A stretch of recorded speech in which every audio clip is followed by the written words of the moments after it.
To those who are not familiar with our work, let us begin at the beginning.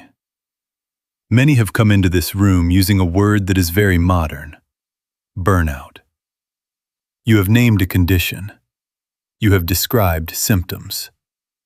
But before we treat a name, let us be clear about a fact. What is it in us that is weary? Please let us be clear about that.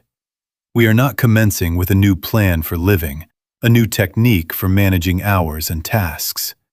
We are commencing with recognition.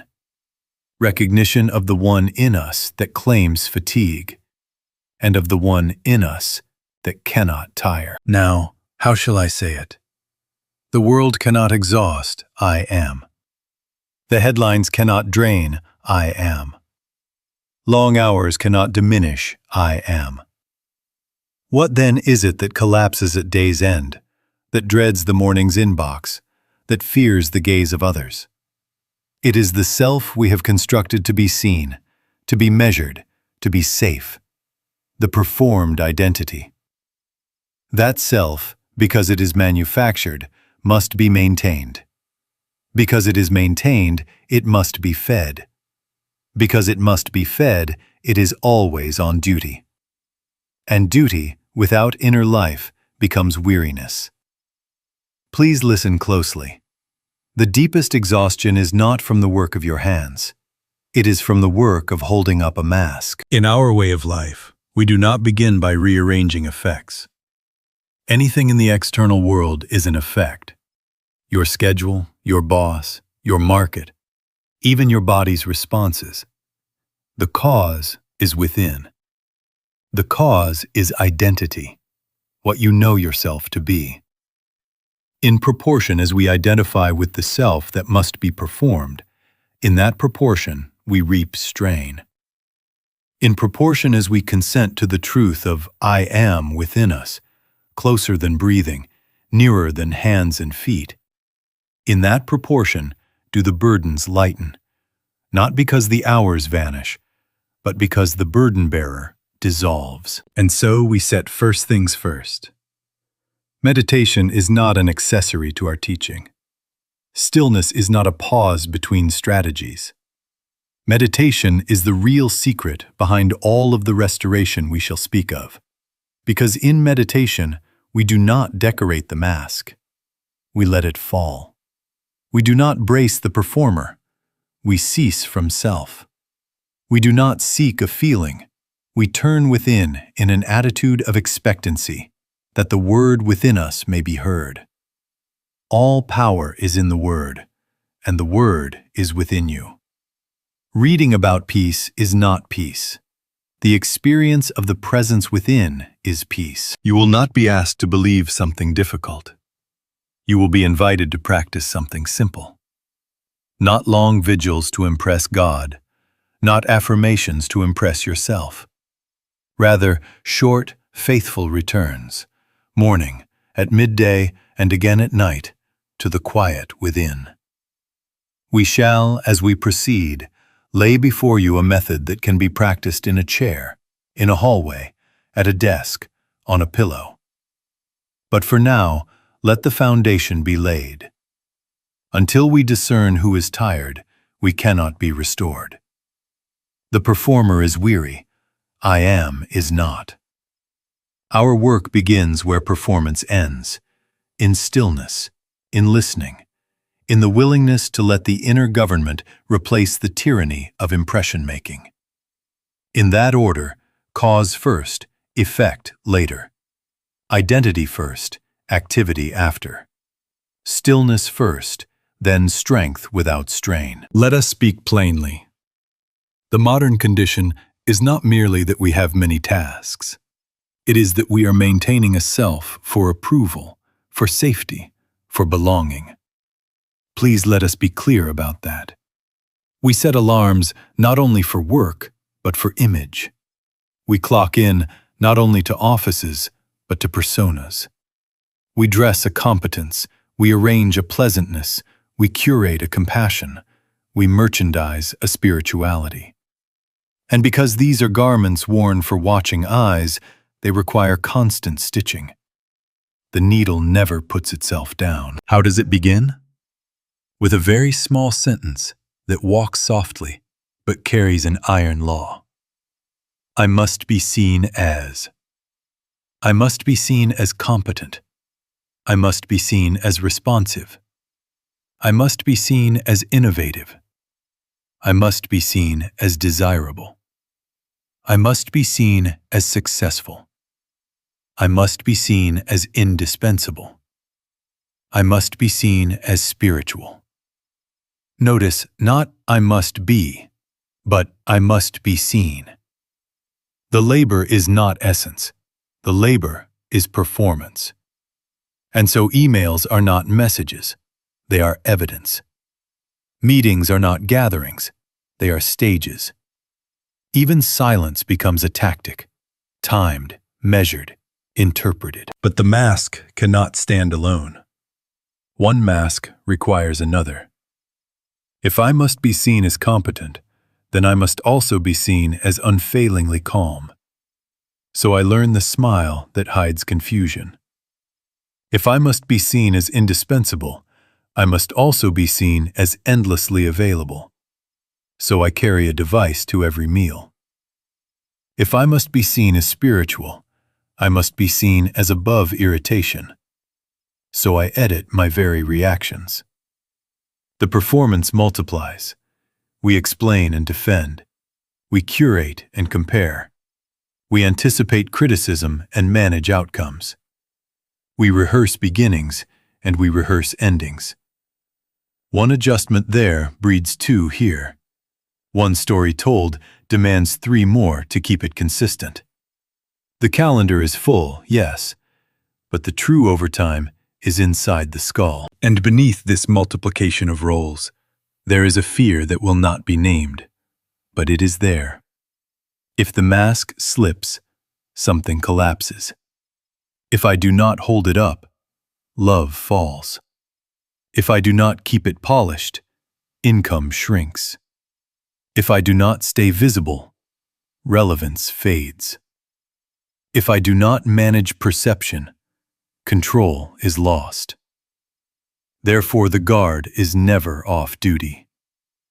Leisure is conscripted into preparation. Rest is bent into readiness. Even joy is asked to pose for the camera before it may be felt. This is why the body tires but cannot restore. The night covers the eyes, but does not close the performance. Now let us see it in this wise. This is dependence. Dependence on persons, places, and things for our being. We have given to employers, to markets, to social circles, to platforms, to rituals, the authority to tell us who and what we are. We have withdrawn our faith from the kingdom within and invested it in the stock of outer approval. Anything in the external world is an effect, yet we are treating effects as cause. In proportion as our life hangs from those hooks, in that proportion are we bound to dress them, polish them, fear their removal. In proportion as we begin to withdraw faith from them, not in anger, not in disdain, but in quiet recognition. These are effects. Cause is within. In that proportion does the strain begin to loosen. Do not condemn yourself for discovering this. Rejoice that you have seen it. Seeing the mask is already a mercy. We are not going to rip it off by force. The performer knows only force and will. We are going to let it fall in a way it does not understand. By ceasing from self. By consenting to inner government. That is where our work turns, not to secure better opinions, not to varnish a better persona, but to acknowledge the truth. I can, of my own self, do nothing. The Father within me doeth the works. When cause is restored to its home, effects will take their rightful place. Quiet servants, not tyrants. Now, let us not soften this next statement, because to soften it would be to rob it of its saving power. An almost frightening fact confronts us. As human beings, we are not under inner government. Please let us be clear about that. We fancy ourselves free. We adopt the language of autonomy. But our hours and our nerves betray us. We live under the government of opinion, the government of trend, the government of threat, and the government of timing. The clock strikes and we move. The feed shifts and we feel. The rumor flares and we react. The market dips and our breath shortens. That is government. Watch the performer under such rule. Identity becomes a job description written by the loudest signal. Inboxes become laws. Metrics become commandments. Family patterns become fate. Social pressure becomes conscience. Survival thinking becomes prophecy. We answer pings more faithfully than prayer. We review dashboards with greater reverence than we give the sanctuary of the heart. And when, for a moment, we try to rest, the old edicts patrol the perimeter. Did you respond? Are you visible? Are you improving? And the mask snaps back to attention. Until there is government within, the mask is never off duty. Do you see the logic of cause and effect working against us when the center is false? When the inner is unsettled, the outer cannot stabilize us. No schedule can heal a false center. Rearrangement of meetings cannot redeem a misidentification. You may optimize, you may automate, you may color code your entire life, but if the cause is performance, the effect will be strain. In proportion as the center within is unreal, in that proportion every external remedy becomes another assignment for the performer. New boundaries then require new explanations. Vacations become content. Even therapy becomes a report to be filed with your audience. Effects rearranged around a false cause multiply fatigue. And here is another sober truth. Information will not save us. Reading about peace is far from experiencing peace. Talking about rest is not rest. Hearing about God and reading about God is not the secret of life. These are, at best, signposts on a road not yet walked. You can collect practices the way some collect souvenirs, but souvenirs are not journeys. Until something within is touched, not studied, the government remains where it was, outside, over us, upon us. What then is required? Not self-improvement of the performer, not polish on the mask, not braver affirmations or better explanations. What is required is a change of government. We must shift from self-generated effort to inner contact, from managing effects to acknowledging cause. I can of my own self do nothing. The Father within me doeth the works. Let that not be a phrase. Let it become a government. In proportion as that becomes realization and not recital, in that proportion the outer voices recede from kings to couriers. And until that pivot begins, even faintly, the outer world will continue to feel like the ruler, and the mask will continue to serve at all hours. But the moment we consent to inner rule, even before we feel it, the tyranny begins to break. Now, here is where a paradox stands before us. And if we do not recognize it, we will go on working ourselves to the bone in the very act of trying to rest. Please let us be clear about this. Rest, peace, supply. These are difficult, almost impossible to attain when sought as objects, when chased as outcomes. In proportion as we set our hearts upon relief as something out there to be acquired, in that proportion do we increase strain, because we remain exactly where the trouble began. in the identity that believes it must secure its life from the outside. Look at the earnest chase. We book the vacation, and then we must document the vacation. We adopt the latest productivity system, and then we serve the system. We stack biohacks in the morning and gratitude hacks at night, until even gratitude groans. We trade one app for another, one calendar for three, and still the inner restlessness trembles beneath the polished surface. And when at last we reach for the spiritual solution, the performer smuggles itself in. We try a mantra to get calm. We breathe to get control. We attend a retreat to get results. We turn meditation into a technique, a tool in the hand of the same self that is exhausting us. Do you see? The mask is strengthening its grip while calling it healing. This is the principle I want you to carry out of this room. The non-attainment of effects.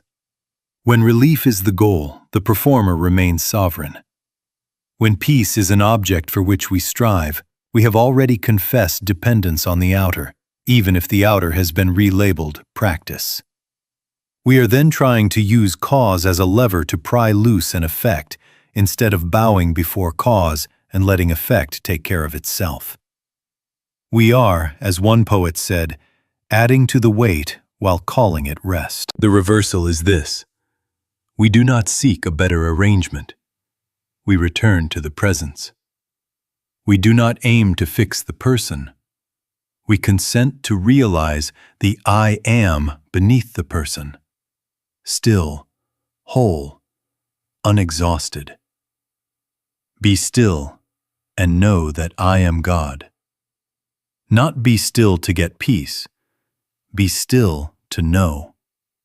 Be still to touch what is closer than breathing, nearer than hands and feet. Our turning within is not a bargain with the universe. It is a surrender of bargaining itself. I can of my own self do nothing. The Father within me doeth the works. Let that be government, not slogan. In proportion as we turn from effect to cause, in that proportion the compulsion to manage life relaxes. Peace arrives, not as a trophy, but as an atmosphere. Supply appears, not as a prize, but as sufficiency accompanying function. Rest is no longer a weekend destination. It is the byproduct of identity reknown, of I am recognized at the center. We stop seeking relief as an effect. We abide in cause, and effects, relief, order, strength without strain, fall into their rightful place as quiet servants of an inner rule. Now let us take up what this stillness is. Because unless we are clear, the performer will turn even quiet into another task. Please let us be clear about that. Stillness is not spacing out. Stillness is not numbing the senses. Stillness is not sleep. Stillness is not even the admirable discipline of sitting very straight and keeping very still while the mind calculates how to be a better person. Stillness, as we use the word in our work, is cessation. Cessation of self-powered management. Be still and know that I am God. Not be still and hold your breath. Not be still and count to 10. Be still and cease from self, that the knowing may be of God, and not of the performer's vigilance. There are, in us, two claims to identity. One is the performer self, the one that must do, must prove, must hold everything together, must be seen, must be approved, must be indispensable. The other is I am, the presence that is, before all doing, beneath all proving, beyond all holding. The performer lives by tension. I am lives by being. The performer maintains. I am is. How shall I say it?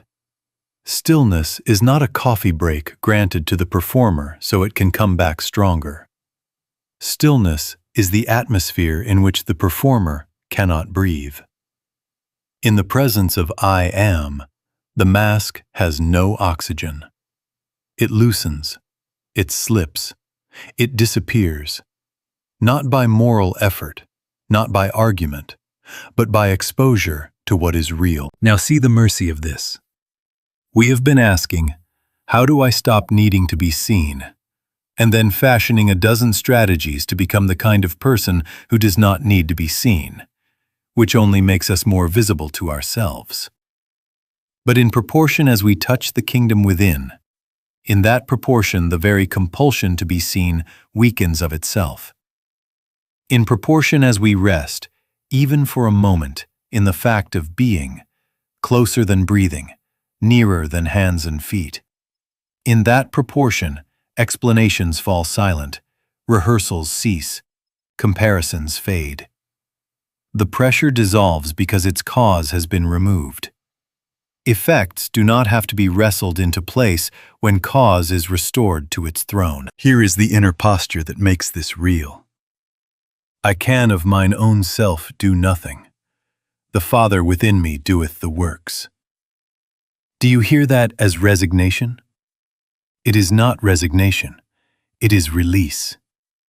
It is not a phrase for our walls. It is government for our hearts. It means that in stillness, we lay down private authorship and private outcomes.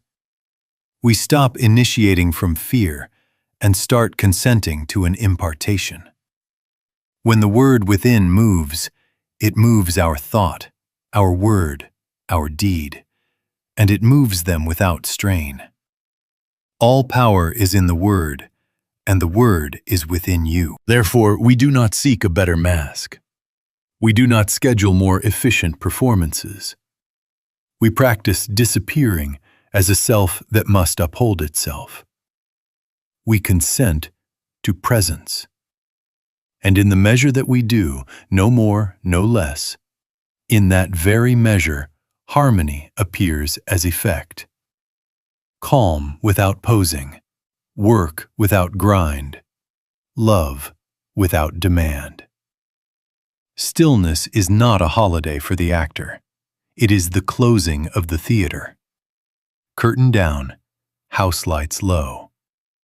And in that holy quiet, I am stands revealed, unexhausted, all-sufficient, and it governs. Now, because stillness has been named, method must be given. To those who are not familiar with our way of practice, please let us be clear about this. Meditation, as we use the word, is not mental work. It is not affirmations. It is not denials. It is not an hours-long wrestling match with thoughts.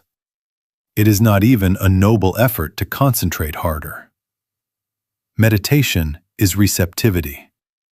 Meditation is a turning within and an attitude of listening.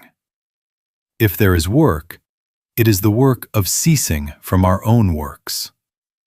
I can of mine own self do nothing. The Father within me doeth the works. Let that sentence be the doorway and the room. How then do we begin? We withdraw our faith from the day's claims, not by pushing them away, not by arguing them down, but by laying them at the threshold.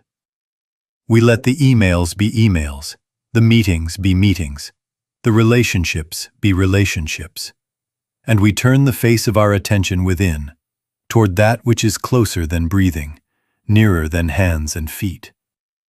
We are not going somewhere. We are consenting to where God already is, here, within our own being. The performer would like a technique. The soul asks for silence. What is our inner posture? Expectancy. Not expectancy of a particular sensation. Not expectancy of a dramatic voice or a flashing light. Expectancy of God. We are not trying to manufacture peace. We are not working to feel calm. We are not fishing in the mind for pleasant pictures. We are waiting, listening, consenting that an impartation take place. All power is in the Word, and the Word is within you. Our part is to be still enough to receive it, quiet enough to know it, humble enough to let it govern. A simple entry serves us well. Quietly, within yourself, say, "Father, it's your turn." And then stop. No bargaining, no outlining, no pleading for effects. Just that. Father, it's your turn. Let the hands rest. Let the breath find its own rhythm. Let the mind do as it will without your cooperation. If thoughts pass like birds, do not build them a nest. If feelings rise, let them rise and fall as waves. Your only task is consent. Consent to be nothing of yourself, that you may be filled with that which is. The Father within me doeth the works. Please do not be disturbed if at first nothing seems to happen. Reading about God is far from experiencing God, and yet the moment you sincerely turn within, benefit has begun. The government has already shifted. Even if there is no conscious awareness, no thrill, no voice, the soil has been opened and the seed is in. In proportion as you practice this receptivity, in that proportion you will find that a word does come, a quiet assurance, a soft command, a holy hush that is not of your making. It does not always come when the clock says it should. It comes because you have made room. And when it comes, it governs. Meditation restores us because it takes the burden of authorship off the weary self and places initiative where it belongs, in the presence. From self-generated effort to inner receptivity. From managing effects to resting in cause. From holding yourself up to being held. That is our way. Begin simply. Begin now. Begin often, with silence, with listening, with expectancy. And let the Word within you be the worker, the healer, the rest. Now, what is it that comes when we wait in that holy expectancy? Please let us be clear about this. When we speak of the Word, we are not speaking of the words we utter with the mouth or arrange with the mind. We are not speaking of slogans or brilliant phrases. We are speaking of the Word that comes to us within us, an impartation, a living hush, an inner sentence that is not of our devising. All power is in the Word, and the Word is within you. Never, and I say never, is the power in the speech that goes out from us. The power is in the life that enters us, the presence realized, the gentle government that rises from within. This is why we must distinguish impartation from positive thinking. Not your right thinking, not your carefully crafted affirmations. These are not salvation. They have their place as stepping stones for the restless mind, but they cannot create the presence. Reading about God is far from experiencing God. Talking ourselves into courage is not the same as being inwardly graced with courage. The performer can repeat 1,000 sentences. It cannot kindle a single flame.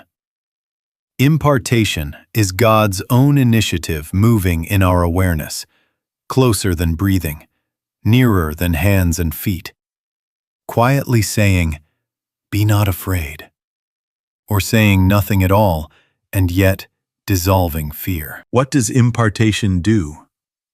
It becomes safety without alarms. It becomes security without hoarding. It becomes guidance without endless pros and cons.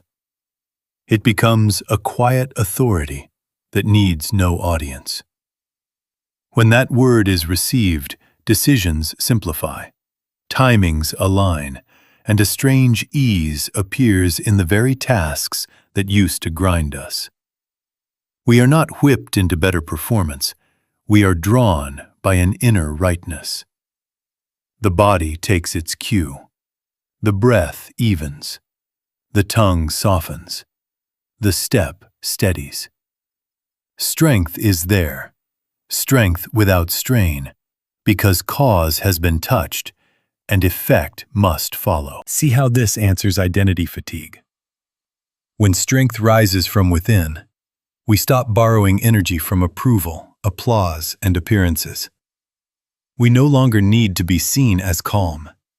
We are calm because a word has stilled the sea. We no longer need to be seen as decisive.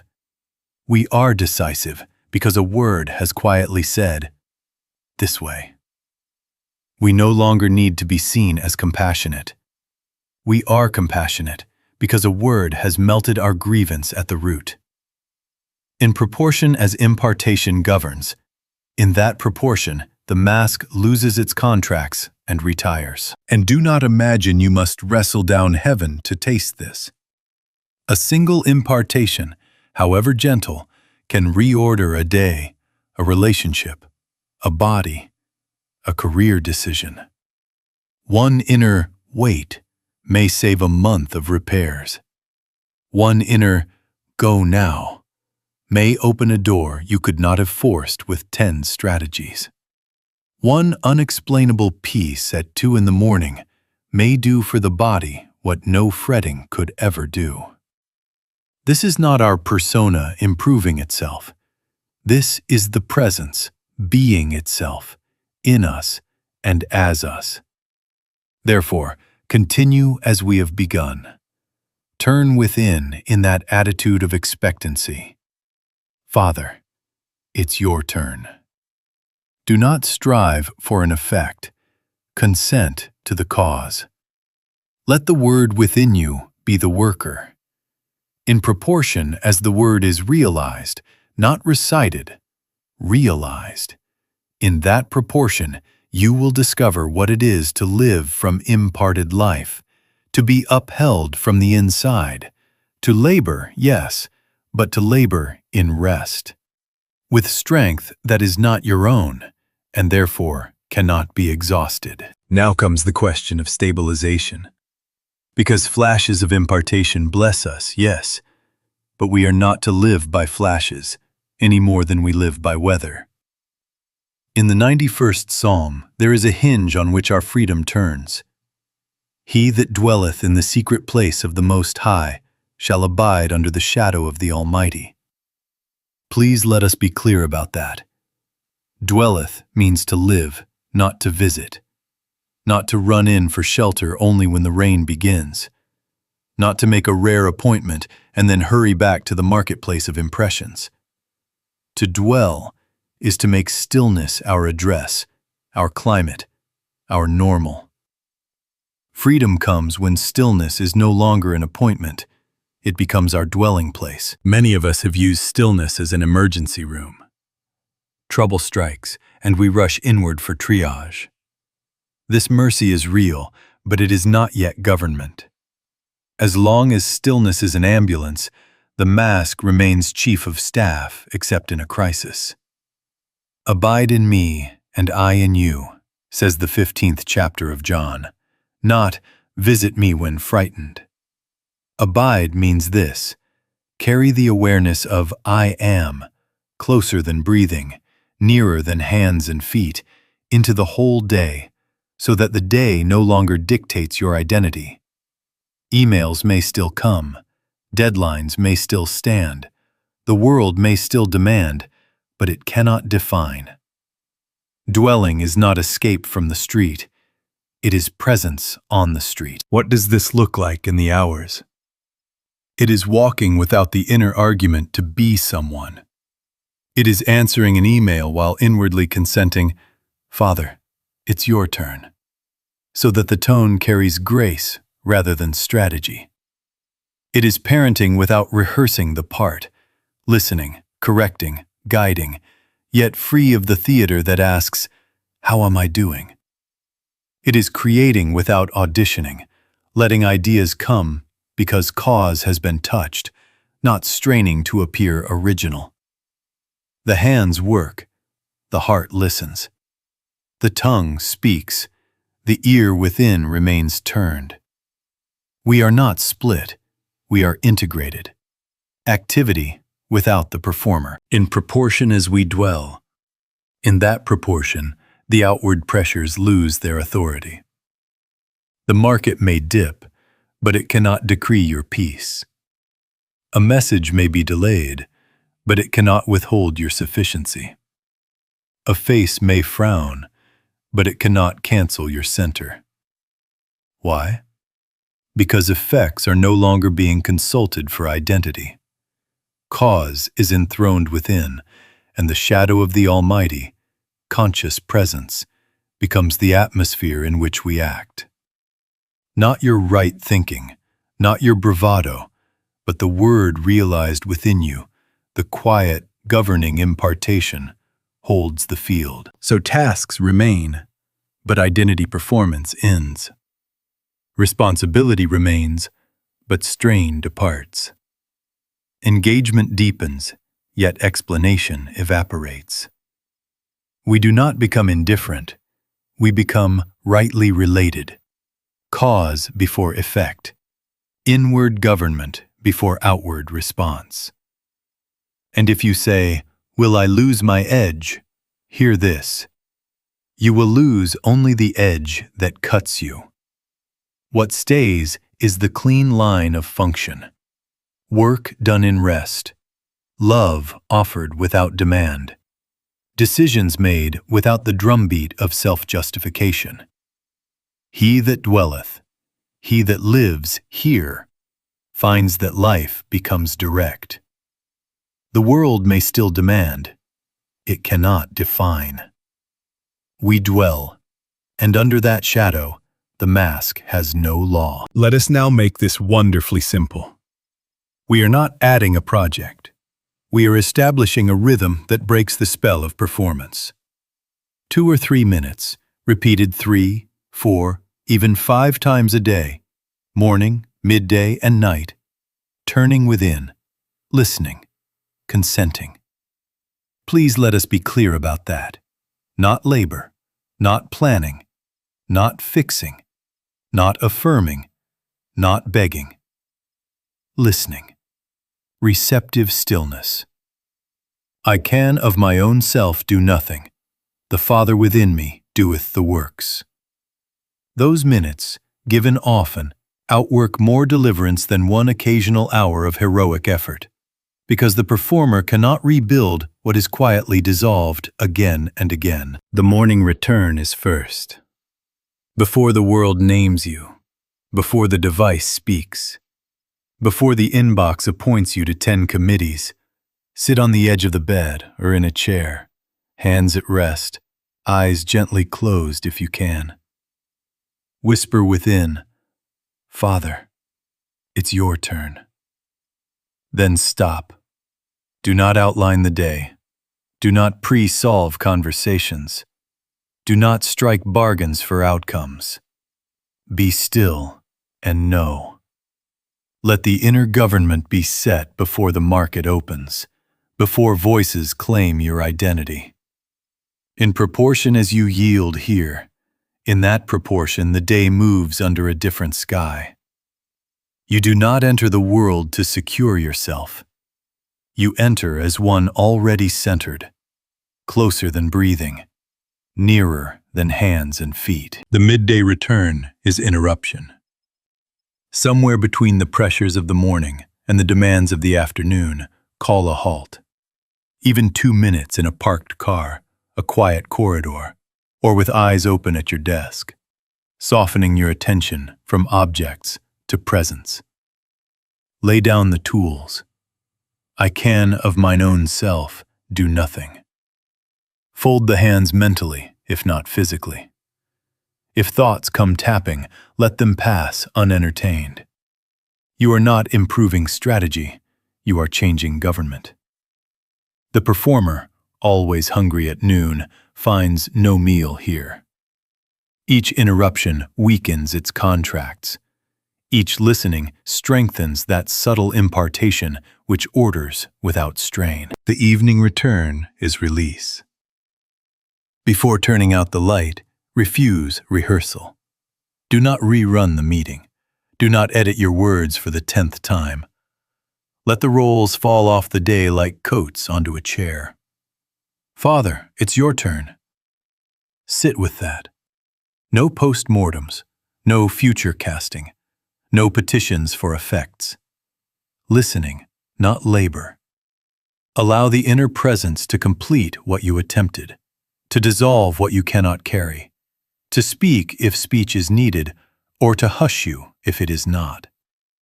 Sleep then under that shadow, not as a performer off duty, but as one who needs no stage. If you wish to add returns, add them lightly. A minute before a call, half a minute at a red light, a breath at the door before entering a room. Each one not as technique, but as consent. Remember the law we have discovered. In proportion as we return, in that proportion the mask forgets its shifts. Repeated short stillnesses dissolve identity performance more surely than rare retreats. All power is in the Word, and the Word is within you. Return and let it govern. Now a word about relapse. Because if we are not instructed here, discouragement will become another mask. Please let us be clear about this. The old identity will attempt to reassert itself. It will come with urgency. Hurry now, decide now, answer now. It will come with guilt. You should have done more. You should have said less. It will come with comparison. See how they are doing. Where do you rank? It will come with fear. If you stop performing, you will lose what you need. This parade is not a sign that your practice has failed. It is the first evidence that government is changing, and the prior ruler is making noise on the way out. What then is our response? Not to fight the mask, not to argue with it, rebuke it, or draft explanations for why we shouldn't feel this way. The mask feeds on reaction. Treat it as what it is, an effect, not a power. A weather pattern, not a law. Withdraw your faith from it. Quietly, inwardly, turn. Father, reveal thyself. Then be still. Not to manufacture relief, not to prove your mastery. To let correction be inward, not willful. I can of mine own self do nothing. The Father within me doeth the works. In that sentence, you have left the courtroom of self-judgment and entered the sanctuary of cause. You may say, but the feelings continued. Do not measure by feelings. Reading about God is far from experiencing God, yes, but also, experiencing God is far from always feeling a thrill. Government can change in silence. Roots take hold beneath the soil without applause. In proportion as you do not cooperate with the old stories, in that proportion as you refuse to bargain with guilt or race with urgency, the spell weakens. You have not lost ground by being tempted. You gain ground by not believing the temptation has power. Return to the simple pivot as often as needed. Mid-sentence, mid-email, mid-argument. Stop inwardly. Father, reveal thyself. Close the inner hand. Cease from self. If you cannot leave the room, leave the performance. If you cannot close your eyes, soften your attention from objects to presence, closer than breathing, nearer than hands and feet. No posture is required, but consent. All power is in the Word, and the Word is within you. Let the Word do the work. How shall you know progress? Not by how rarely the mask appears, but by how quickly you recognize it. Not by dramatic peace on command, but by the lessening need to explain yourself, to justify, to be understood. You find you can let a message wait without panic. You catch yourself composing a long defense and feel no need to send it. The body does not brace as often. Reactions shorten. Comparisons lose flavor. There is a subtle, almost playful joy in doing the next right thing without announcing it to yourself. In proportion as inner government is established, in that proportion, the craving for confirmation fades. Do not count failures. Count returns. We do not win by perfect performance of stillness. We win by returning again and again to what is real within. 10,000 times if needed. Every return is a vote for cause over effect, for I am over the mask, for government within over pressure without. And even when there is no vivid sense of presence, know this: the habit of turning is building a new center. Quietly, surely. The theater lights dim, not with a crash, but with a steady hand at the switch. Keep turning. Keep consenting. The mask has no law where the word governs. Now let us look at the fruit, because truth proves itself. By their fruits ye shall know them. Not by our talk about stillness, not by our zeal for methods, but by the quiet reordering that appears as we dwell, closer than breathing, nearer than hands and feet. Anything in the outer world is an effect. The cause is within. In proportion as inner contact stabilizes, in that proportion actions simplify, choices clarify, and a strange ease accompanies the very labors that once exhausted us. Please let us be clear about that. The change is government first, circumstance next. Subjection to the outer dissolves before the outer itself rearranges, and then, naturally, effects follow. Consider work. We do not become lazy, we become clean. The task is the task. Compose the report, tend the patient, design the plan, teach the child. But the hidden tax is gone. We no longer need the task to certify our worth. We are not working to be seen as competent. We work because the word within moves us to function. I can of my own self do nothing. The Father within me doeth the works. Under that government, effort remains, grind departs. Focus sharpens because we are not splitting attention between the job and the constant self-audit. Fewer apologies to an imaginary jury. More presence for the living work. And oddly enough, excellence increases, not by strain, but because the performer, who always overpromised and underrested, has been relieved of command. Consider relationships. Auditions end. We listen without managing impressions, because approval is no longer our oxygen. We speak without embroidery, because we are not angling for position. The yes becomes yes, the no becomes no, without drama, without the defensive brief. Correction is possible without humiliation. Boundaries are drawn without threat. Apology is offered without self-flagellation. Do you see what has happened? We stopped performing love to get love, and love, imparted, not manufactured, began to act as itself. Not your right thinking about love, the word realized as love. In proportion as inward assurance governs, in that proportion manipulation withers. We are no longer salesmen of ourselves. We are available. Simple, direct, undefended. Consider decisions. Guidance rises as quiet. Often it is restraint. Not yet. Wait. Or it is a gentle no, absent anger. Or it is a clear yes that carries no rush. The pros and cons do not have the last word. The peace does. My peace I give unto you.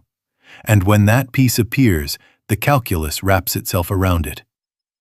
You will find emails you do not need to send, purchases you do not need to make, meetings that can be shorter. You will find a door you need not force because either it is not yours or it will open when you are not knocking with your forehead. And when movement is given, the path is plain enough for today. Today is all that is required. Now, do not demand instant scenery changes. Let us tell the truth. Deadlines may not disappear. Bosses may not transform overnight. Budgets may still constrain. But hear the promise in its right order. Our subjection to these as rulers dissolves first. In that very hour, the same conditions begin to feel different because we are different. And in proportion as we abide, in that proportion the outward aligns. Help arrives from unexpected quarters, timings coordinate, the next step materializes without fanfare. Not magic tricks. Government. This is the practical fruit. Life becomes direct. Actions remain, but strain departs.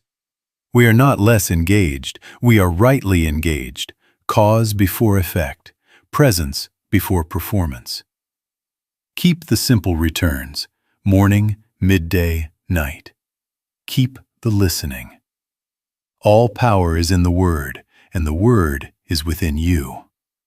Let the Word do the work, and let your day become the quiet testimony that the mask has no law where I am governs. Let us be very clear as we close. We began by saying that what collapses in burnout is not your life. It is the mask that tried to run your life. The exhaustion belonged to the performer. Please let us be clear about that. The I am is not tired. The world cannot exhaust I am. Only the mask can be tired. And throughout these hours together, we have said that restoration is not manufactured from the outside. It is imparted from within. The method is not another performance. The method is stillness, receptive, listening, consenting. I can of my own self do nothing. The Father within me doeth the works. In proportion as we turn, in that proportion the government shifts. In proportion as the government shifts, in that proportion the strain departs. Now this must not remain a pleasing thought. Hearing about God and reading about God are not the secret of life. This is to be proved in your own experience. For 7 days, 7 simple days, take the 3 return practice as we have given it, morning, midday, and night. 2 or 3 minutes each time. No affirming, no bargaining, no planning. Sit, turn within, and in a quiet heart say, Father, it's your turn. And then be still. Do this and watch, not for fireworks, but for what loosens. Watch the edge soften around tasks. Watch a sentence you do not have to send. Watch a hurry that fails to recruit you. This is not suggestion. This is cause taking its rightful place. Give yourself a bit of inner homework in those minutes. Not mentally, not as a quiz, but as a holy inquiry. What am I without my roles? Ask it and do not answer. Wait. Be still. Let the word within answer in its own way, in a hush, in a breath, in a small authority that says nothing and yet dissolves the need to be someone. Do not force a picture. Do not outline a virtue. Consent to discover that your life does not hang on titles, tasks, or the praise of faces, but on a presence closer than breathing, nearer than hands and feet. And if in these 7 days you forget an appointment, return when you remember. If you feel nothing at all, return anyway. The good begins the moment you turn. Roots take hold before branches show. In proportion as you honor these short returns, in that proportion the inner government will displace the tyranny of performance. All power is in the Word, and the Word is within you. Not your right thinking, but the impartation of truth itself, felt or unfelt, setting your house in order from the inside out. So go now with quiet expectancy. Prove it. Prove it here, in your own day, with your own breath. Morning, midday, and night. Simple, faithful, listening. Be still, and let the cause within you be cause indeed. Let the Word do the work, and let your life bear witness that the mask has no law where I am governs.